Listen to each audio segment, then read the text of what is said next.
கேட்கல முருகா. தற்போது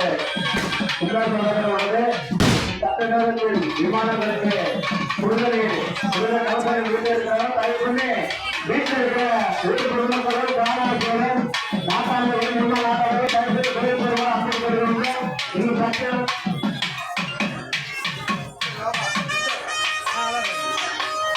சட்ட நேரத்தில் தயவு பண்ணி அதை போயிடுவாங்க.